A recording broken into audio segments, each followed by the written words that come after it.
Hello there, everybody. Back to walk through the Word. And we are in the book of Ruth today, so we will jump right in. Ruth, like the book of Joshua, a couple books back, gets the title from you would say, the main character of the book. We're introduced to her in chapter 1, verse 4. They took them wives of the women of Moab. The name of the one was Orpah, and the name of the other was Ruth. Excuse me. This Ruth is immortalized, you might say, even in our marriage ceremony, in our altar book. Where we go here? Altar book. Okay, you're all familiar with listening to this, hearing this in the introduction to the wedding ceremony. It's in our marriage form C, the one that we typically use, or I typically use anyway, in the wedding ceremony. May the spirit of Ruth, the ancestress of our Lord, accompany this couple as they journey through life together. Entreat me not to leave thee, or to return from following after thee. For whither thou goest, I will go, and where thou lodgest, I will lodge. Thy people shall be my people, and thy God, my God. These are actually words that Ruth spoke to her mother-in-law, Naomi, and we apply them to a woman speaking to her husband, that she will go where he would lead her in this life here below. We also read about Ruth just one time in the book of Matthew, only one time in the New Testament, I should say, and that is in the book of Matthew, as Matthew records the genealogy of our Savior. And that is found in verse 5. Salmon begat Boaz of Rahab, and Boaz begat Obed of Ruth, and Obed begat Jesse. So Ruth is mentioned only in the book of Ruth and in the book of Matthew, chapter 1, verse 5. And like I read from our altar book, as we quote from the book of Ruth, her words to her mother-in-law, Naomi. Who wrote the book? We don't know. Like Samuel before, we don't know, or I should say Judges before, we don't know, but some people do attribute this to Samuel, the prophet Samuel. There's no proof of that, though. The author is unknown. Where? It takes place in Moab and in Bethlehem, Judah, or Bethlehem of Judea. Moab was on the east side of the sea, the Great Sea, the Dead Sea. So we've got Bethlehem, Judah on the west side of the Dead Sea, and on the opposite side, on the east side, you have the land of Moab. So it takes place in these two different places, but very close to each other, but separated in a main way because Judah being the promised land where the judges are now ruling and so on, and Moab being the land of one of the not of the tribes of Jacob or Israel. Chapter 1, verse 1, now it came to pass in the days when the judges ruled that there was a famine in the land, and a certain man of Bethlehem, Judah, went to sojourn in the country of Moab. So both of them are established right in verse 1, Bethlehem of Judah and also Moab. We read about it also in verse 6. She arose with her daughters-in-law that she might return from the country of Moab, for she had heard that in the country of Moab how that the Lord had visited his people in giving them bread. Wherefore she went forth out of the place and came to the land of Judah. Okay, so there's the places. When? We read in verse 1, now it came to pass in the days when the judges ruled. So it was during the time of the judges, that particular 250-year span that we entered into in the book of Judges on our last book. So it's during this time when the judges ruled, but it doesn't give us any more of an indication of what judge or what time it was, but it was during the time of the judges. Chapter 1, verse 1 says that now came to pass when the judges ruled. Okay? As the author is unknown, likewise is the very particular time that the book was written. We know it was written during the time, but or the account took place during the time of when the judges ruled, but we don't really know when the book was written.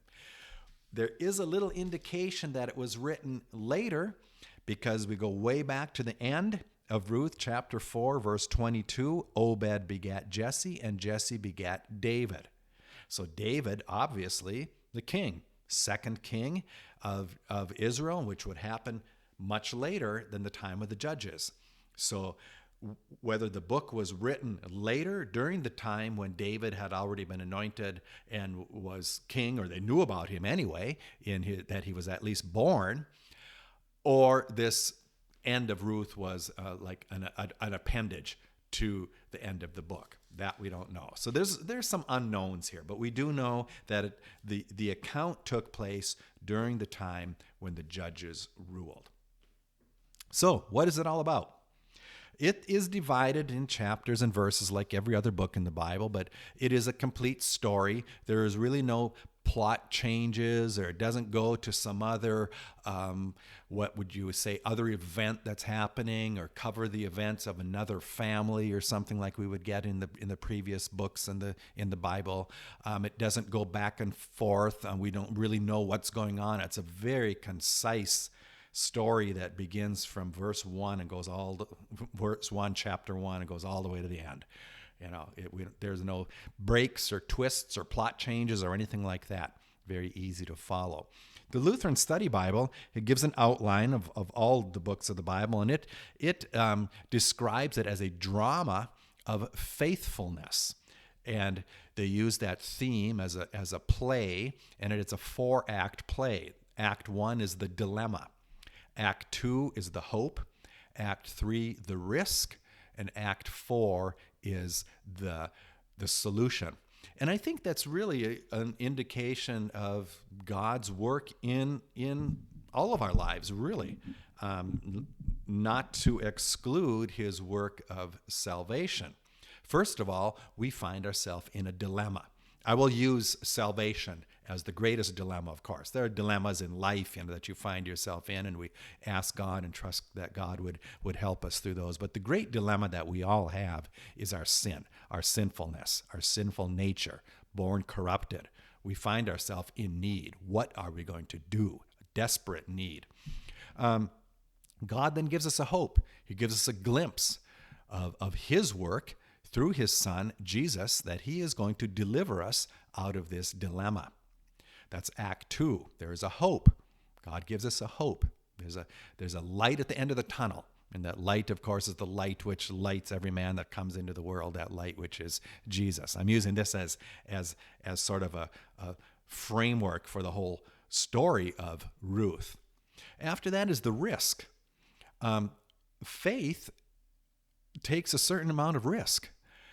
When we have been given the hope of something and we attain it, as it were, by faith, not of our own doing. Of course, it's faith; it's a gift of God. But there's a certain risk involved because we are denying ourselves.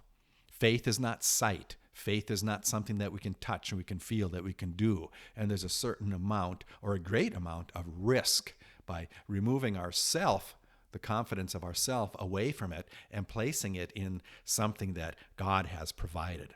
And the end of that, of course, is the solution, his provision, that he has miraculously provided for us salvation. And he has miraculously provided, as we will see, Ruth and all of us who are beneficiaries of God's promise and his providence and his provision for Ruth. So, Act 1 of the play is the dilemma. There was a famine in the land of Bethlehem of Judah, and Elimelech and his wife Naomi and his 2 sons, Mahlon and Chilion, if I say those names correctly, go to Moab. They go to Moab to find food so they can live. While they are there, Elimelech dies, leaving Naomi as a widow with 2 sons. We don't know how old they were, but we do know that they were married in the land of Moab. So they probably went from Bethlehem to Moab as young boys with their parents. And while they are there, her two sons marry. Mahlon and Chilion marry, and they marry two girls from Moab, and their names are Orpah and Ruth. We are introduced to them right in the way in the beginning, as I already read, verse 4, Orpah and Ruth. Mahlon and Chilion die. Boy, the guys are just dying here. Elimelech dies, Mahlon dies, Chilion dies, leaving three widows, a mother-in-law and her two daughters-in-law. These three widows are in a dilemma. What are they going to do? Nowadays, there may be some provision for the widows, more than they had at that time, but they're in a world of hurt. So Naomi hears that there's bread in Bethlehem, going back to the land where she came from. There's food in Bethlehem. And Bethlehem, as we know, even just coming out of the Christmas season, Bethlehem means the house of bread. So God has provided for them bread in Bethlehem. So they're going to go back. She returns now with her Moabitish daughters-in-law.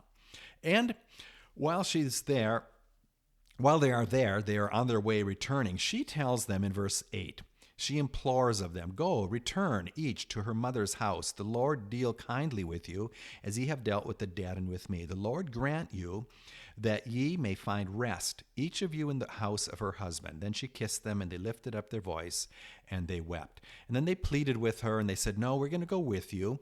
And Naomi then says, "Turn again, my daughters. Why will you go with me? Are there yet any more sons in my womb, that they may be your husbands? Turn again, my daughters, go your way, for I am too old to have a husband. If I should say I have hope, if I should have a husband also tonight, and should also marry you, would you tarry for them till they were grown?" What she is introducing them to is what is called levirate marriage, and that is given in 2 verses in Deuteronomy chapter 25. Levirate, it doesn't mean Levite. Sometimes people get the wrong impression that it has something to do with the Levites, but levirate, Levirate, levir or lever, however you would say that, is Latin for brother-in-law. And what the law provided was that if a man died and his wife is left as a widow, then the brother-in-law, the man who died, his brother would then marry this widow. If they would have a son, that son would then be counted as an heir of the deceased man. So his lineage would never be broken. God had provided that. It's called levirate marriage, to take care of the widows, but also ultimately what we're going to get to at the end of this book, which is, to me, is just awesome, how God has provided this means. So she introduces them to something called levirate marriage. And she says,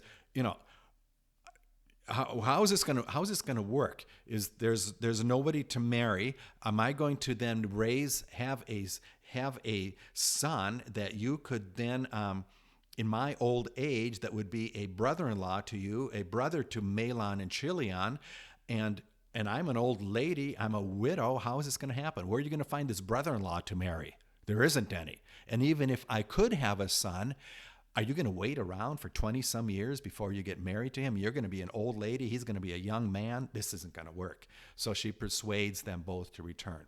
And then we come to this verse that I already read from the altar book, where Orpah turns and goes back home. She goes back to Moab. Ruth says, "No, entreat me not to leave thee or return from following after thee. For whither thou goest, I will go, and where thou lodgest, I will lodge. Thy people shall be my people, and thy God, my God." What is this? What's driving her to say this? I think the hope that we talked about, the risk, and also the solution. That your God is going to save me. And that's what she says. She calls God the God of forgetting the names here. Naomi, your God is going to save me. Ultimately, that's what she's saying in this statement of faith here. So Ruth continues.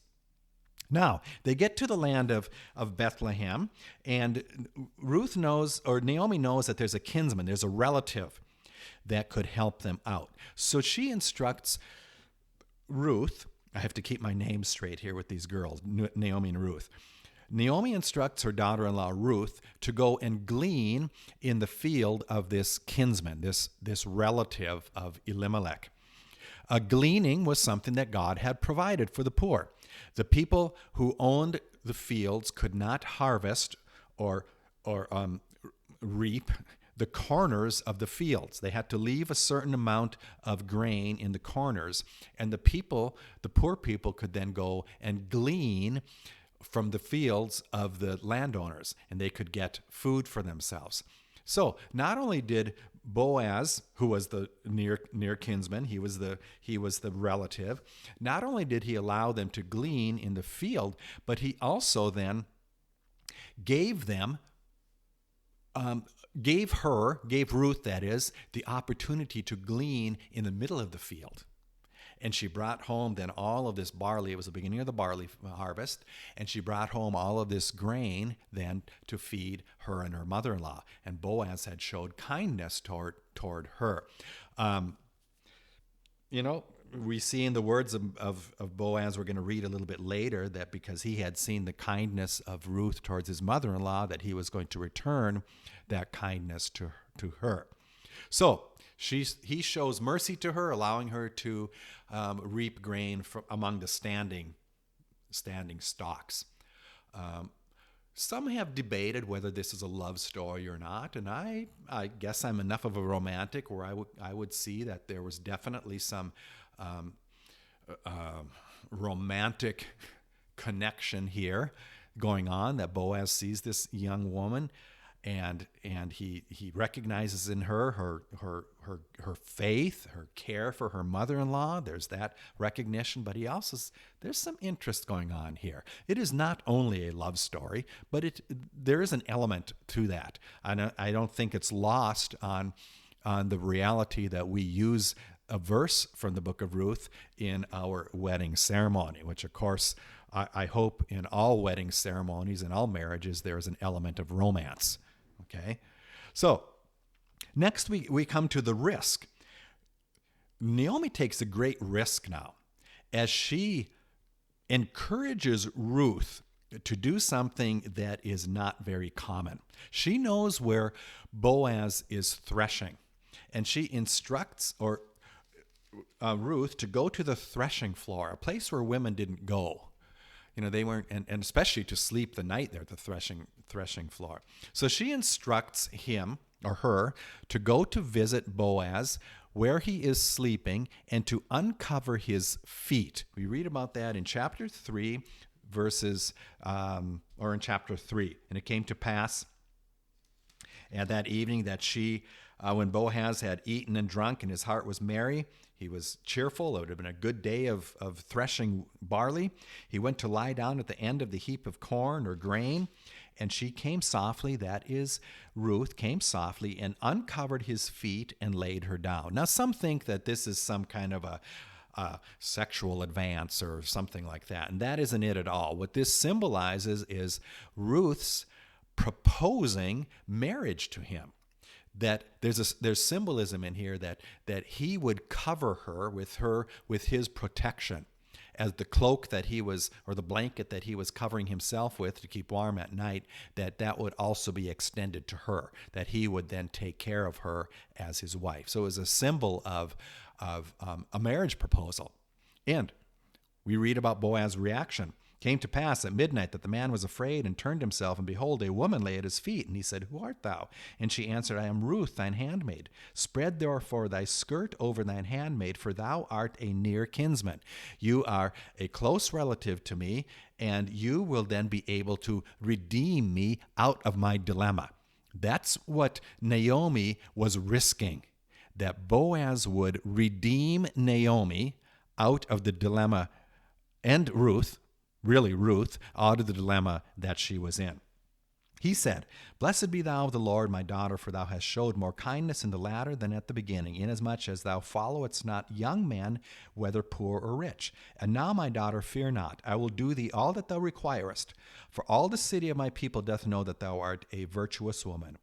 And now it is true that I am thy near kinsman. Howbeit there is a kinsman nearer than I. Okay, now this is going back to the levirate marriage here. There's a kinsman redeemer in levirate marriage. The kinsman would be the next closest relative. He is the one who would buy the property of the deceased person, and along with that would come the wife of the deceased person as a responsibility for him. So we get to the next part, the solution. Boaz goes to the gates of the city, finds the closest relative. Boaz was the second closest relative, and says, will you buy this land? Now, the land obviously was sold before by Elimelech, but the proceeds of that land would still go to the house of Elimelech. That's the way it worked. So this Boaz asks this closer relative of his, some type of a cousin of his, will you buy this land? And this unnamed kinsman says, yes, I'll buy the land. And then Boaz says, but there's a catch to it. With this, you will also redeem Ruth, the Moabitess, the wife of the dead, to raise up the name of the dead upon his inheritance. And the man balked. Can't really do that. I'll buy the land, but I'm not going to also take the responsibility of Ruth, the Moabitess. It's sort of this levirate marriage here was sort of transferred down from Naomi to Ruth, and I don't know all the fine points of that, but what we are finding is that he was reluctant to do it, because if he would take Naomi, or here we go again with names, Ruth as his wife, that son would then be an heir of Mahlon. Okay? We read about that in chapter 4, verse 10, that it would be Mahlon, Ruth, the wife of Mahlon. He would be an heir of Mahlon. And this man, this close relative, would lose that part of the inheritance. So he's buying this field, really, for somebody he doesn't even know. It's going to go back to them. So he's reluctant, and he says no. Well, it turns out then that Boaz buys the field. They make an agreement. They take the sandal off, give it to each other. An indication of this deal has been made. Boaz marries Ruth. And what's the end result of that? They have children. The first one, there's a son that is born. His name is Obed, and he is the father of Jesse, the father of David, as we read in the last verse of this book. Obed begat Jesse, and Jesse begat David. So Ruth is the great-grandmother of King David, and she is also then included in the lineage of Jesus. And the implication of that, what do we learn from this? Well, first is God provides. God has provided naturally for these widows, even in through gleaning, through levirate marriage. He has provided for the downtrodden, okay? And we can, of course, extrapolate that to the spiritual realm. But just in the natural realm, God provides. God's choice for a Gentile. We as Gentiles have been included in the household of faith much later on, but we can look back to people like Ruth, the Moabitess, who God chose to be in the lineage of Jesus Christ. So it sort of includes us even way back. So we have a little bit of a claim to fame, so on, that God chooses. He is the one who chooses who is going to be an actor in his great play that he has provided.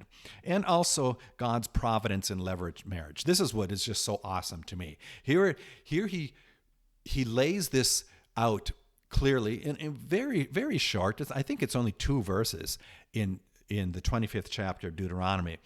But he lays this plan out so a widow would be married to somebody else, and that child then would be counted as an heir. God had already provided a way that this lineage, this promise that was given to Abraham, began there in the 12th chapter of Genesis, would not be broken throughout time. As we read there in chapter 1 of Matthew, how Ruth and Boaz were now counted there in the lineage of Jesus Christ. God had used this thing, which is sort of strange to us, this whole levirate marriage, getting married to your brother-in-law. It seems a little strange that this would be written into the law.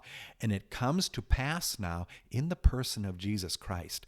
And I'm even thinking here a little bit that Jesus fulfilled all things. Even this little seemingly obscure law, written in the law, that God would provide it now comes to reality, comes into action in the lineage of Jesus Christ.